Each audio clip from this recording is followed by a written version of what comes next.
Hi, this is Scott Garibay, and today I want to talk about Dungeons and Dragons and how Dungeons and Dragons is really right now. Dungeons and Dragons has had a huge amount of momentum. Like I remember the space shuttle, it went up and came down. But I think and Dungeons and Dragons has accomplished a lot. But I really feel like Dungeons and Dragons is sitting on a launching pad, and we are really about to see some incredible movement. And I think Dungeons and Dragons has done extremely well, but I don't think we've really even seen we're just looking at the tip of the iceberg. This 48 years, it ain't nothing compared to what you're about to see from Dungeons and Dragons. And I think there's a lot of evidence that Dungeons and Dragons is really everything it touches turns to gold, right? And there's something I want to talk about today that I think is strong evidence of that. And I'm telling you, you've been in this game for a while. Like if you listen to this channel, you deep in the weeds on Dungeons and Dragons, right? But next year, legit, we could be looking at Dungeons and Dragons could turn out to be the biggest intellectual property that ever hit ever, right? I really think we're on the cusp of that. I'm going to give you some evidence of that today. What is that evidence? It is the Warhammer Magic the Gathering commander decks that are coming out right now. They're going to drop within about another month. But there's a lot of spoilers up, and there's a lot of talk, and there's a lot of activity around the Magic the Gathering Warhammer decks that are coming out, right? So I'm going to tell you right now, by narrative, by logic, and by lore, the Magic the Gathering Warhammer decks, commander decks, are connected to Dungeons and Dragons. Okay, now be clear, Wizards of the Coast will tell you they're not canon, that this is a universe beyond. They're like, hey, this Warhammer game, this Magic the Gathering, these commander decks, these don't connect to the Magic the Gathering world, which is, I hear what you're saying, and I'm trying to listen to your official little article, but when I look at the product, it's connected to the Magic the Gathering world in 50 different ways. So your articles, and you have an article tucked on the, somewhere on your website that says, oh, it's a universe beyond. It does not connect to Dungeons and Dragons, and it does not connect to Magic the Gathering.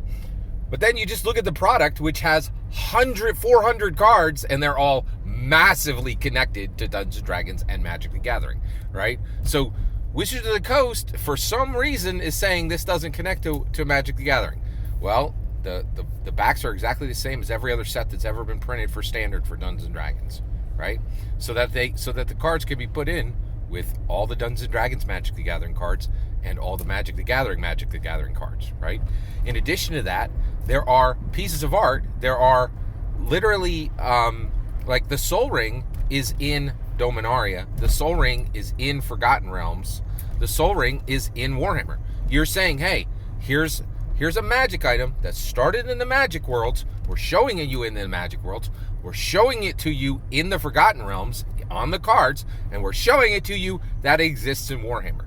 By the narrative, by the lore, by the logic, these Warhammer cards are fully in the Magic the Gathering universe and in the Dungeons and Dragons universe, right? So an article tells you they're not, but the literal text, the promotional material, the packaging, and the art itself tells you they're very much connected, right? And it's not just one card, it's dozens of cards through the set that say, hey, here's the same card that is an event or a character or a location or an artifact. Here it is in the Magic world. Here it is in the Dungeons and Dragons world. And it's just like card after card after card. It's incredible, right? And so here's the thing. I love Magic the Gathering and I love Dungeons and Dragons, right? So here's my spending. So one, I am blessed to have an incredible collection of Dungeons and Dragons and an incredible collection of Magic the Gathering, right? So of course, I even have an incredible collection of Warhammer material, right? Like books and miniatures, right? I'm incredibly blessed. So one, I ain't super rich. So how do I get this incredible collection? Well, one thing is I am incredibly blessed and I have a structured life. So I've owned a home for 20 years, right? And if you're going to be a collector, ain't nothing in the world going to help you collect more than owning your own home, right?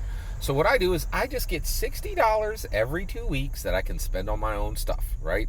Me and my wife, we work, I work hard. We chunk up the money. She handles all of it. I literally don't even know where all our accounts are, right? Like, and she handles all the money because she's much better. And I get $60 every 2 weeks. I can spend it on whatever I want.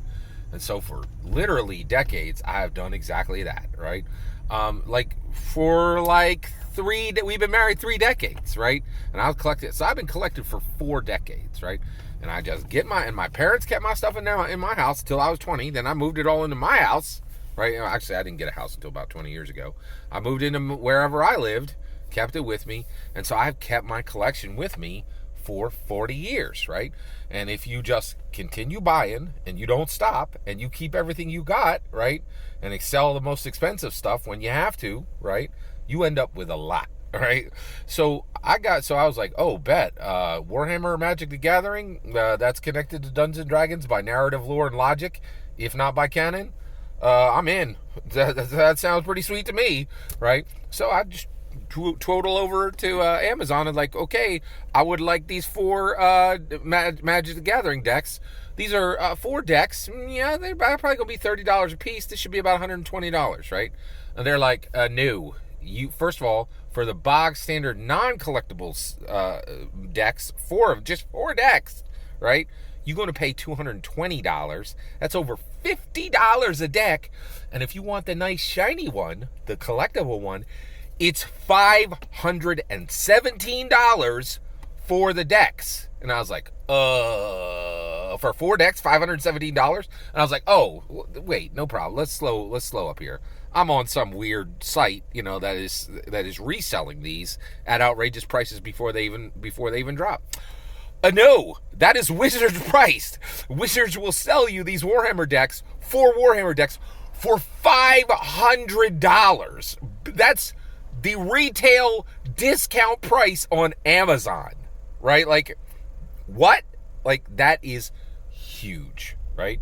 So why on earth do they cost this much? That's an outrageous price for 4 decks, right? Well, everything that touches Dungeons & Dragons turns to gold. You see this again and again and again.